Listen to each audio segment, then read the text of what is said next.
Hello and welcome to the Property Trio. As always, I'm joined by my wonderful two co-hosts, Cate Bakos and Mike Mortlock. How are you today, Cate? Doing all right, Dave. I've just been saying to my staff, what is with all of this investor inquiry? We've been really busy with investors and it's not what I would have expected, but here we are. Higher interest rates and Victoria's got some, weird stuff happening in the legislation in relation to land tax and rental reforms, and people want to invest. Yeah, that's interesting. We've seen it come through in some of the numbers in the finance numbers in the last couple of months, haven't we? With first home buyers and investors growing and increasing, but upgraders falling back somewhat. So it's interesting to hear that you're seeing it on the ground as well. Yeah. What about you, Mike? Are you seeing it? That's music to my ears. Because if we're seeing it, you will see it. Yeah, that's the thing. I think in our business, we track the time between, say, settlement and engaging us to do a depreciation schedule for an investor, and it varies, but on average it's probably 6 to 12 months. So whatever's happening in the marketplace, we'll see it in 6 or 12 months' time. So when people say, I've got investors coming out my ears, I'm rubbing my hands together that we might have a good couple of months in 6 or 12 months' time. So I haven't seen it yet, but to be honest, like there's a lot of people that have said, how are you going with, poor levels of investor activity? And we've had some great growth in the last financial year. So people are still buying. I mean, we've said it's a good time to buy. And those that have got the capacity, have got the borrowing capacity, I think are seeing that it's just a time of lack of competition so they can get better quality assets. So yes, the wheels are still turning. They are. And I look at the noise in the marketplace about rental growth, and also obviously we're coming into potentially the third month of stabilised interest rates. I think anyone who's been keeping their powder dry, they're starting to come out of the woodwork, and that's probably only going to increase, isn't it? And we're seeing that in listing numbers as well. So it's happening on both sides of the equation, sellers and buyers. Yeah. Well, I think it is an amazing time to be thinking about buying while we've got stock starting to surge after having an absolute drought. Dare I say it will keep a ceiling on prices, and we might even see some modest price falls if we get enough stock hitting. Yeah, 100% agree. It won't last long. And, and inflation has dropped into the 4s, which is almost half of the peak. So yeah, that was a happy day, wasn't it? Yeah. Seeing that figure. Yeah. I mean, they ruin it by saying, well, if you remove some of the more volatile things, then, it's not as fun a story, but still, We're going to stick to the fun one. Yeah, well, but also I think it'd be significantly lower if it wasn't for, I think, electricity, insurance premiums and rent. So, it really is moving back into the expected band, isn't it, of 2 to 3%. It's just all good news for any would-be property buyers. And good news for the new RBA governor, who might just sort of for the first few years just be dropping rates. That's when you want to come in. You don't want to come in and go, we're going to have to increase these by about 3 or 4% straight away. Way to be the most hated person in Australia. 100%. Yeah. But she's going to have to do press conferences and really explain why they've done anything, even when they've done nothing. So there's going to be a new level of scrutiny put on them, that's for sure. Yeah. All right. Well, anything else to report on your weekends before we get into today's episode? No, I'm looking forward to this one. I'm ready to go. All right, let's jump into it. So today's a Cate-driven episode, and it's actually from one of our listeners. So it's a listener question. And so it goes, hello, guys. It's James here. Love the podcast and all the great content you are providing. Thanks, James. I feel like I have learned so many valuable things, not just in and around property, but in mindset, finance, and life from it. So thank you for that. I'm very grateful. It has changed my life in a positive way, and my passion for property grows the more I learn. I'm currently rent vesting with one investment property, a registered carpenter with my own business, but I feel I'm pulled more towards the property industry. I've read as many books as I can. I listen to property podcasts, and yours is my favourite. No, he doesn't say that. I just thought I'd throw I that think in. it's, I think it's, I think it's implied, Dave. It's I implied. think it is. And trying to educate myself in this space as much as I possibly can. I would like to eventually become a buyer's agent, but the pathway is still unclear on how to achieve this. Not to only become a buyer's agent, but to be a great one. Where and how can I learn these skills? And if you had any advice for me starting the journey, what would that be? Anything you could share on this would be greatly appreciated. I'm currently residing in Geelong. So let's start with you, Cate. This is obviously right up your alley. President of Reba for many years, former president as of the last week.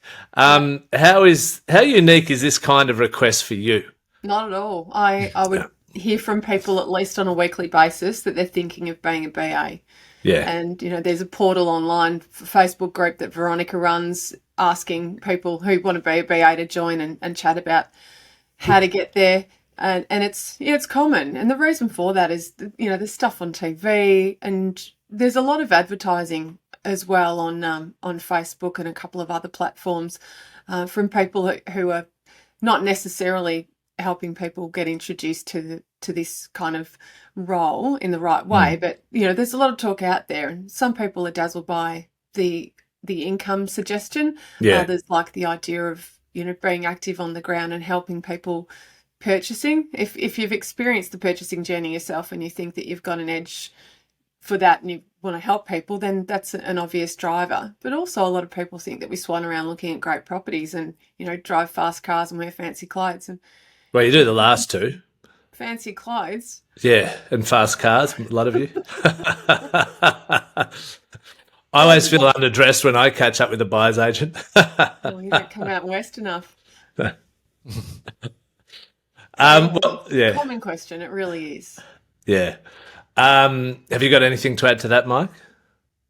Well, I think it's something that I can imagine Cate gets a lot of inquiries for, and I know that a lot of buyers agents will have people contacting them and saying, I've seen you around, I want to be a BA. And I think there are two ways to go about it. One way is to pretend you're not going to be a BA and try and rip off all of the advice and the templates and ask for, can I get a copy of your engagement advice and your due diligence? And I hear that from buyers agents from time to time. So I would encourage you to not do that and to be honest and say, this is what this is what I really want to do. This is what I'm passionate about. And I think that you'll find that most buyers agents will have what I think, the funky hipster kids are calling an abundance mindset, right? There's enough work out there for everybody. And Geelong is possibly a great location for, owner-occ and investors from a price point. It's been a perennial performer as well. So there's some huge opportunity there. But I think it's the real key is going about it the right way and finding a good mentor, and I think we'll sort of dive into that a bit more. So, Cate, what sort of qualifications does a BA need? What can you share with our listeners? Yeah, it's an interesting question because this is it's not a universal answer. It's a state and territory based set of requirements because our legislation is state and territory based, and essentially in most states and territories, it's the same qualification as a selling agent. So you have to have a real estate qualification. Yep. If you're working under someone who's fully licensed, then you can have, a kind of sub-license. And in Victoria, we call that an agent's representatives. But all of the states have different terminology and different requirements. So I can certainly chat about Vic because I know it inside out. In the good old days, you would do the 3 modules to get your agent's reps. And if you did a fast track version of that, you could study full time and knock it over in a week. And that literally means taking a week off work and doing full-time study for 5 days. Or if you were like me back in the day, years ago, I think I did mine in 2002, I did night school and picked 3 nights a week and took about a month and ended up getting my agent's reps. So I could then work for someone who was our office principal, agency principal, and I was learning under him. And back in the day, I was a listing agent or a selling agent. So that's the same pathway, but obviously the skills that you learn are quite different. So you need to top up your skills. You can't just do the basic training and come out as a real estate agent if you're working as a buyer's agent, because there are different tasks involved in the role. Now, some of our REIs have specific state-based buyer's agent courses that they do on top of the base course. But these days, to cover the base course in Victoria, it's an 18-module course. So there's a lot more there than just doing the full-time for a week. And I think it's great that they've tightened legislation because the barriers were pretty low. So to get your agents, reps and work under someone, you get your 15 plus 3 modules under your belt. You can find all of this on Consumer Affairs Victoria's website. And how long would that take approximately for someone, do you think? Probably quite a few months. Yeah. Okay, that's good. Usually about 6 months. If you're serious about it and you're juggling other work, you can be doing night school and weekend work. It is a bit of a dedication to get it done, and so it should be. There are some really hopeless online training providers that can see you do it a little bit faster or do less, which I really don't subscribe to. And the reason I say that is outlined further in this conversation with you both.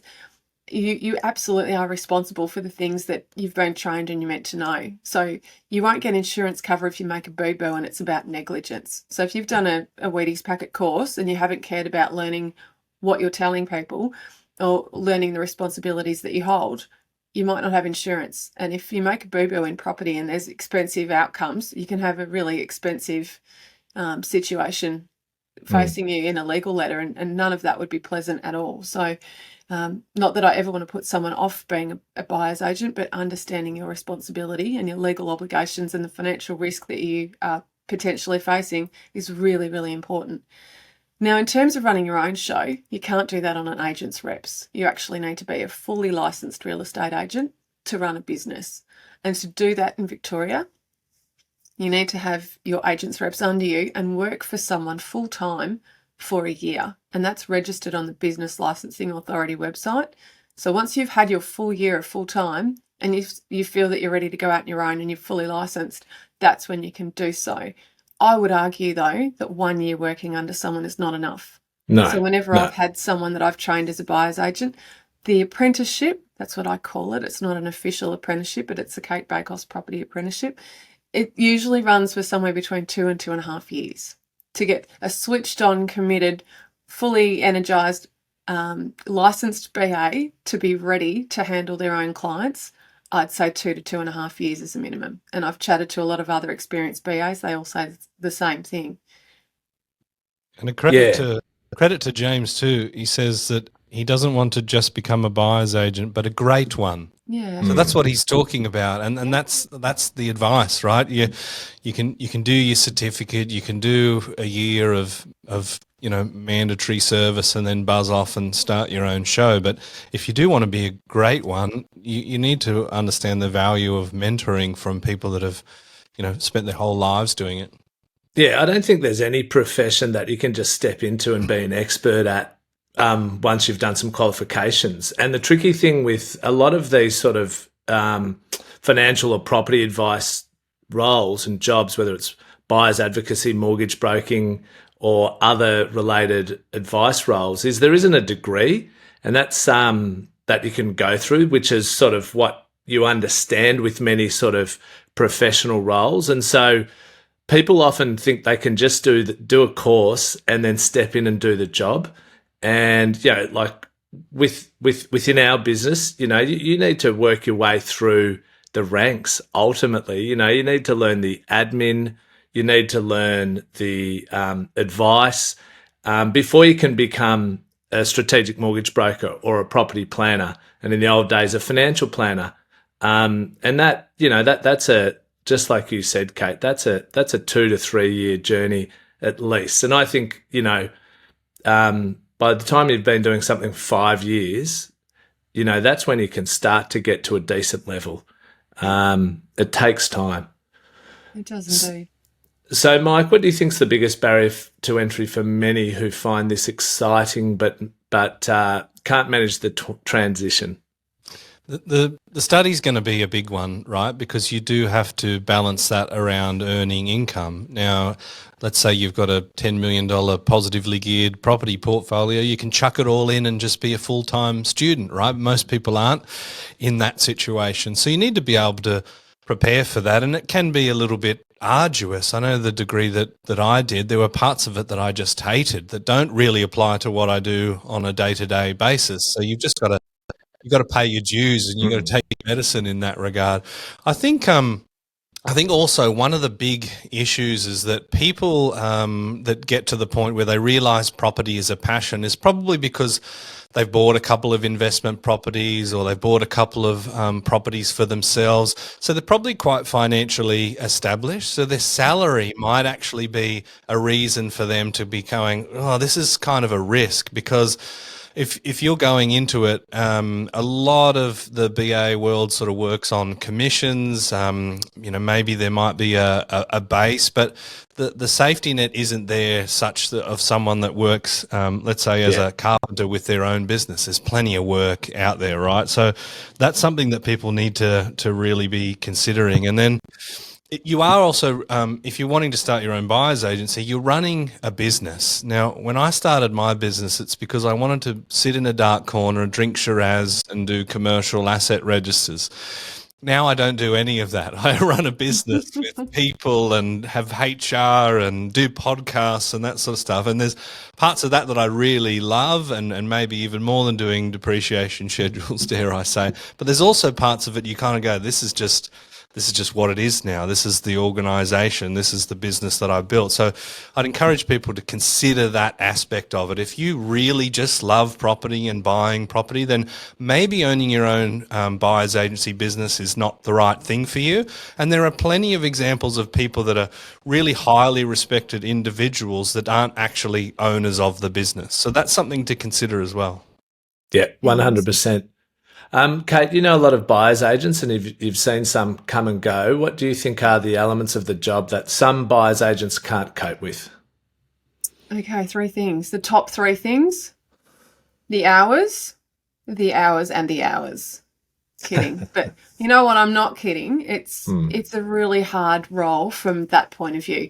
I've had some great people come on board. I've interviewed them. I've reference checked them. They've been passionate. And for whatever reason, the ones that haven't worked out haven't been able to cope with the hours and the demands of the role. And, if you've got other competing interests like family, that's a big one. You've really got to be prepared for your phone to start ringing off the hook after 6 o'clock at night, because that's when the deals get done. People are at work, and agents all know it. They all know that when a deal goes live, it's likely going to happen between 6 o'clock and midnight for a negotiation. It's really hard to pull people out of work and keep the negotiation humming at fast pace during work hours. And likewise, Saturday is game day. You can't say, I want the weekend off, or my kids have got little league, or, I've got to watch a netball game. And I'm case in point. I saw my daughter play netball for the first time in 4 years last Saturday because she had a late game and because I had an auction cancellation. And it was a joy, but I miss out on that, and that's a conscious choice, and it is what it is. She's got her dad there instead, but you've got to be prepared for that. And I think so many people say, yeah, I'm really good for it, but they aren't. And so we try very hard in my business not to have people working 6 full days a week. If you have a busy Saturday, you get a different day off, but it doesn't always work like that. And you can't not take that call when it comes in at 7 o'clock at night because you're at a school concert or because you're with a friend or you're in a movie. You have to quickly get out of the cinema and take that call because you've got a live deal, and it's just the nature of the job. So I'd say that the hours are the biggest killer. But, for other people that are still interested in being a BA but haven't been able to make it work, maybe, under their own steam in their own business, I think relating to lots of different personalities, whether it's agents or clients, if you haven't got that personality yourself to adapt and to really enjoy multiple personalities, you might not make it. You could get frustrated, or you could just be exhausted. You get different communication styles. Sometimes you've got a client that could feel demanding, but, they're actually very nervous, or they're really detail orientated, and they send you spreadsheets. You have to be able to pivot and and entertain every client's journey in the way that they need to express their communication to you. Because if they're not having a good journey, or they're not feeling understood or fulfilled, you won't be successful. And then the last one, which is a big weight for a lot of people once they understand it, is the responsibility and the liability. Yeah, look, they're three great examples, Cate. We had a buyer's agency in-house for about 7 or 8 years, and many years ago. And in fact, that's how we met. So I saw some make it and some not make it. What did you put that down to, Dave? The ones that didn't make it?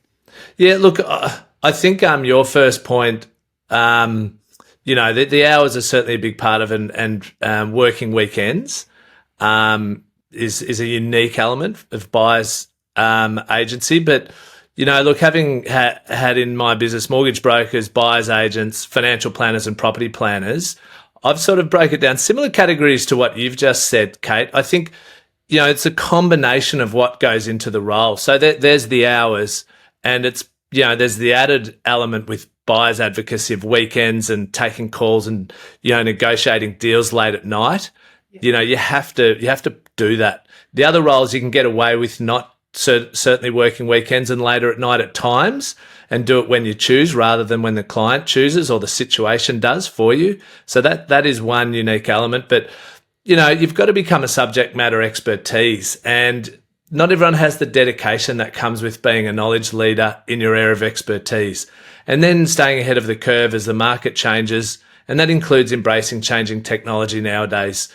The second one I had, which is probably similar to that one of relating to people, but it's sales or winning trust, having those skills. So you need to have the confidence and communication skills to listen first, then ask more questions, then be able to share your knowledge effectively, and have the courage to ask for the business. Third one I put down is providing great service. That is so underrated.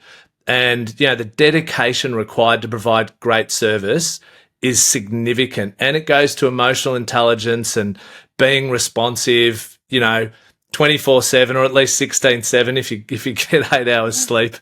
You need to be willing to prioritize others' needs over yours and not become resentful for doing so. And not everyone has that capability. It's almost do whatever it takes to get the best outcome for your client. Then to bring all those things together, you've got to be very organized, number 4. And then that dovetails into number 5, time management, as far as I'm concerned. So I think those being sensational, really good in each of those areas, are vital for a buyer's agent or any sort of personalized advice. Can you talk us through what you mean by, you've touched on, you need that the responsibility and liability. What do you mean by that?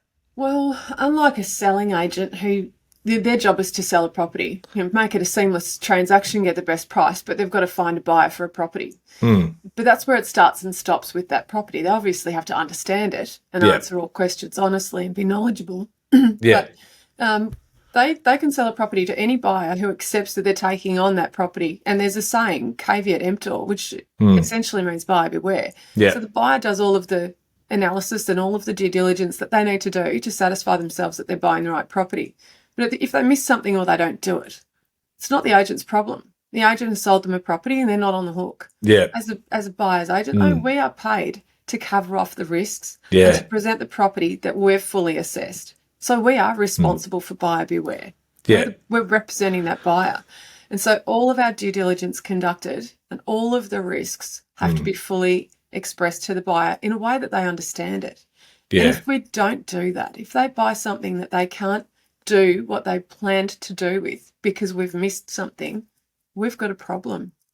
100%. And I think sometimes, people sitting behind a desk can forget that they're dealing in, $1 million decisions, whether it, buying properties, taking out mortgages, whatever they are. Sometimes people can forget that this is a massive decision. There are big repercussions if you don't get it right. So what are some examples of some of these risks? Well, missing an easement. We need to know what's going on with the land. And so these are the invisibles. If you have a look on the title plan, sometimes they're not that legible. You're dealing with stuff that's been photocopied since the 1950s, and so it's just a messy, blurry mess. We Yeah. have to get certificates that have water encumbrances and council encumbrances on them so that we can see what's under the ground. And illegal additions and illegal works, we can't always spot those easily, but we have to be able to. And so you can go back through previous listing photos. You can see if that gazebo really was there. You can have a look at the extension quality and ask yourself if that's something that a tradie would really sign off. There's some of the hints. Restrictive covenants, that's any restriction applied to the property. It might be that you can't put a fence up at the front of your property, or your fence height's limited to 1.5, not 1.8. It could be that you can't have a dwelling at the back. It's a single dwelling covenant. There's lots of different covenants. Flood zones, bushfire overlays, properties that could be unacceptable to lenders. We've done a really good app on this. What do the banks dislike? We have to know that, because we don't want someone with an 80% LVR buying a property that only allows a 60% LVR because it's been downgraded and considered land only because the house is uninhabitable. It's missing a kitchen, or it's been partially gutted. That could be a decision you lose your deposit over because of an oversight by a buyer's agent or a broker. Yeah.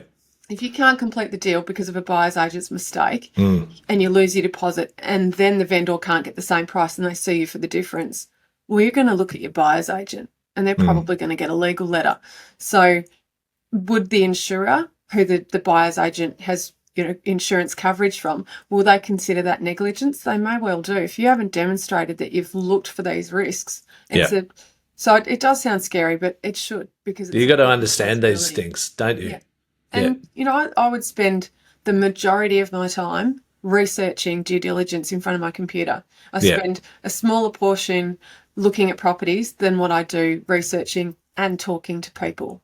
So in order of what I do, I'd say talking to people and researching due diligence is probably line ball, 40%, and then 20 is actually going out looking at properties. Yeah, and it's good to have that perspective for any would-be buyers agents. 20% of your time is looking at properties. Yeah, you won't see that on Instagram from buyers agents, right? Some of them, I don't think that 40% is there. I think there's probably 50% talking about themselves and about what they're up to, and then 50% walking through properties that they're not even going to buy. There are a lot of pretenders out there. There's no doubt. Yeah, I mean, a lot of people would think before coming into it, 80% of the time is looking at properties or thinking about properties or talking about property. But it's a much smaller percent. Every job has its due diligence, has its admin, has its, the grunt work, and people don't really often imagine that before they get into any kind of profession. We've only got a few minutes left, but Mike, it'd be great for James to get familiar with what a BA life really looks like.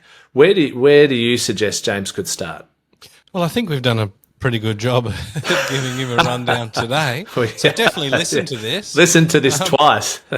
Listen to this and listen to it again. Yeah. I think podcasts are a great resource. Buyers agents love to jump on podcasts because it's a great way to show their area of expertise and differentiate themselves. And there's a lot of them now. There never used to be, but now there's thousands of them. So it's a good chance to see how their kind of brain works. But I think also being prepared to sort of pay your dues and give a little bit of deference to somebody to work for them for free, or just see if you can follow them around on a Saturday. I think that's probably the best way. And people that have become experts in their field, if you're open and you're genuine and you say, look, I really admire what you've done and I aspire to that, you'll find that most people, it gives them a sense of validation to go, I don't really sort of think about it, but I have learnt a lot, and I am actually open to sharing it. I think if you find the right person, then they're going to be very open to sharing that time with you, as long as you respect that time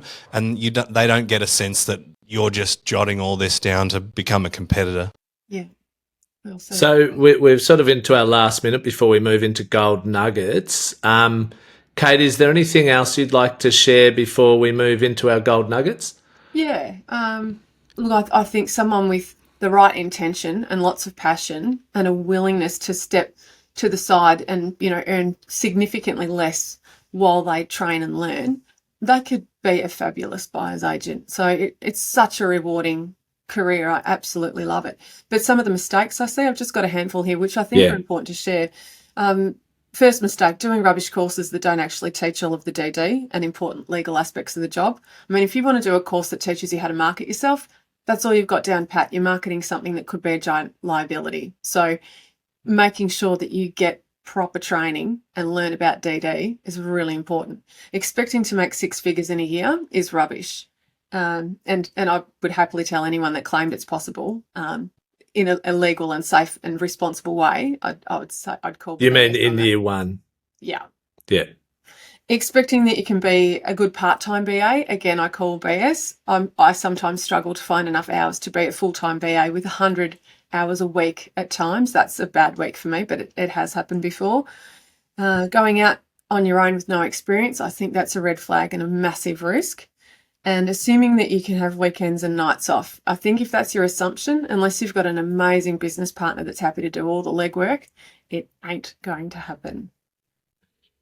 Very good. So there are some of the mistakes or risks that people need to really consider before they take the plunge. So, look, that's been a great episode. Some really wonderful insights for anyone out there who, like James, who is considering becoming a buyer's agent, or for anyone who just, any of our listeners who just really want to understand what it takes to be a buyer's agent and what's involved. So thanks, guys. And let's move into our gold nuggets.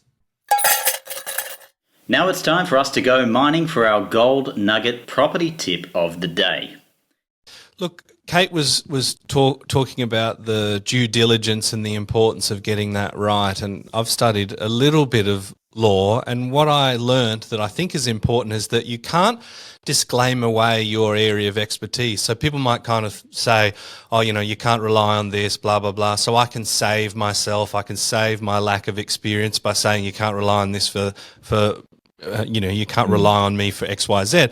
However, if that's what they're engaging you for because you're a property expert, then that's not worth the paper it's written on. If that's your area of expertise, then that's what you're going to be held for. And I think it's important to not look at being a buyer's agent as just a way to make money. Like if you just want to make money, go and start a drop shipping business, or I don't know. So I think you need to consider that you're dealing with people's, the biggest asset that they may ever buy. So you've got to really be passionate about it, and you've got to understand how important it is and the risks that are associated with it. But I don't want this to discourage James at all. It's just that he said he wanted to be a great or a good buyer's agent. Yeah. Anyone can probably be a buyer's agent with a short course, but to be a good one, these are all the things that you've got to consider. And the good ones are worth so much in the transaction. They pay for themselves many times over, and you can make good money. I mean, I've heard lots of stories about net profit margins for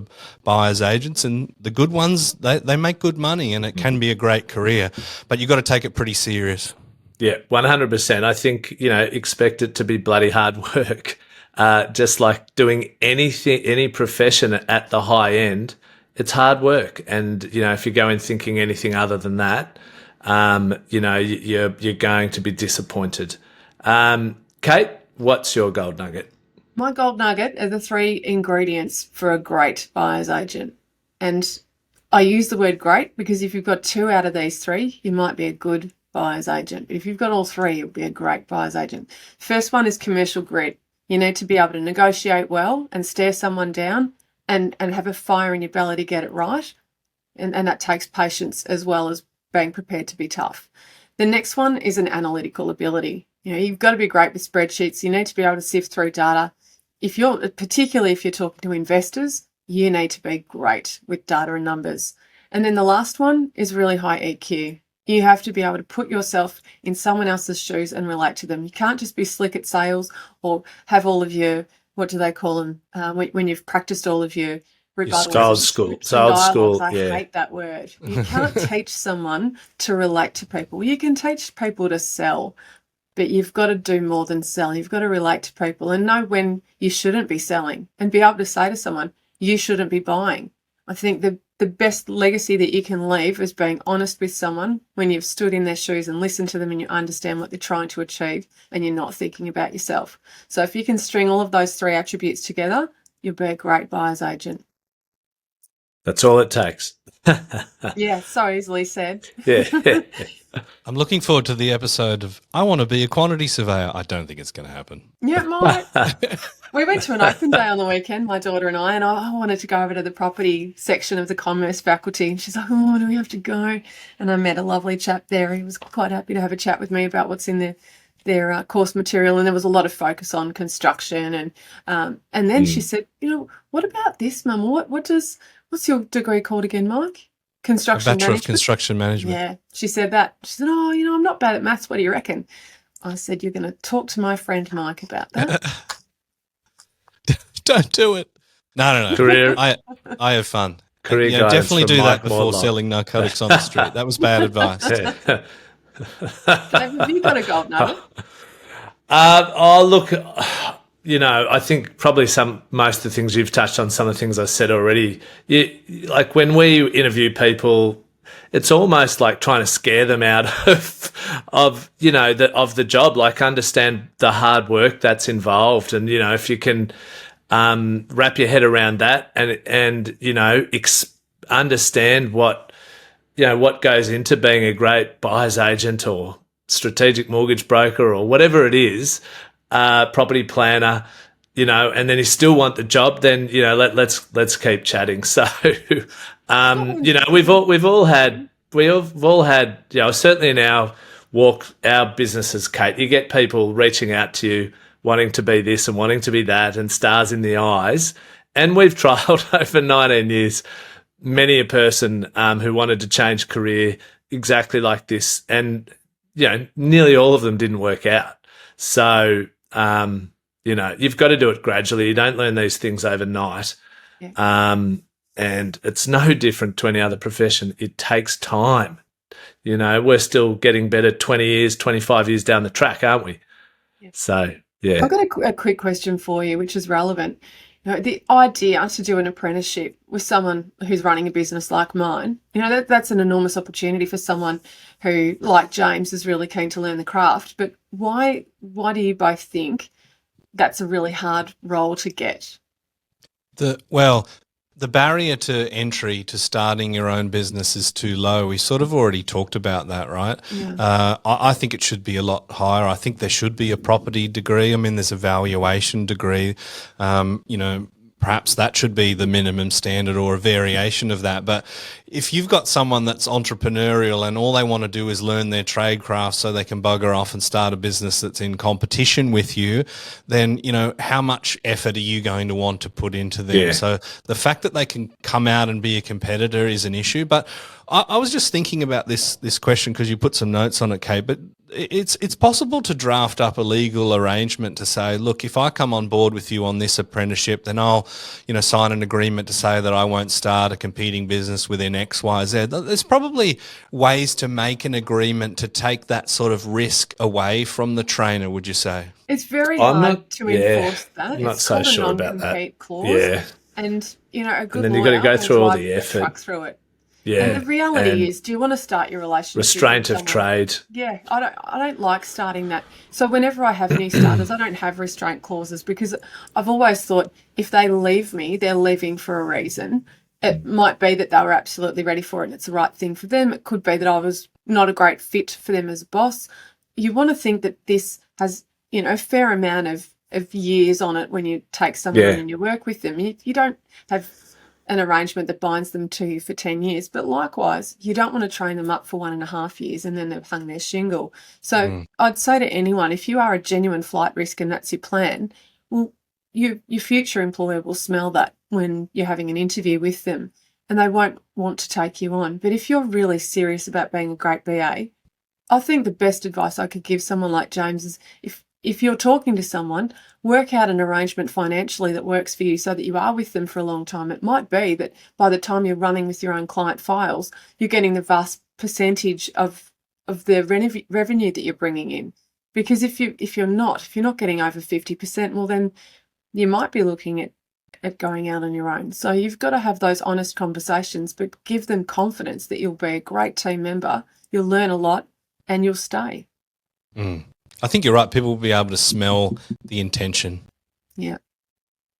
Yeah, look, it's a tricky one. We've pretty much come to the conclusion that you need to grow people through the ranks over time. And if you bring senior people in, they may not be a cultural fit. They'll have learnt bad habits. In particular, if you bring them in fresh from other professions, they underestimate how hard the work is, and you can't communicate everything that's involved so people actually can comprehend it over 2 or 3 interviews or something like that. So it doesn't matter how much you try to cover off on everything, and people re-listen to this episode, they'll still won't have the full depth of understanding of what goes into doing the job, whatever the advice job is. And so, because you don't have that clear pathway of degrees, working up through the ranks and starting necessarily as a younger person, and people often want to come in like this later stage. It's really hard. It's really trying to fit a square peg in a round hole, and that's why it doesn't work so often. All right. Well, look, we've got a fair bit over time. But anyway, we are getting stricter on getting our times down again. So look, till next week. Hope everyone's got a lot out of that today's episode, and thanks for your contributions, Cate and Mike. Cheers.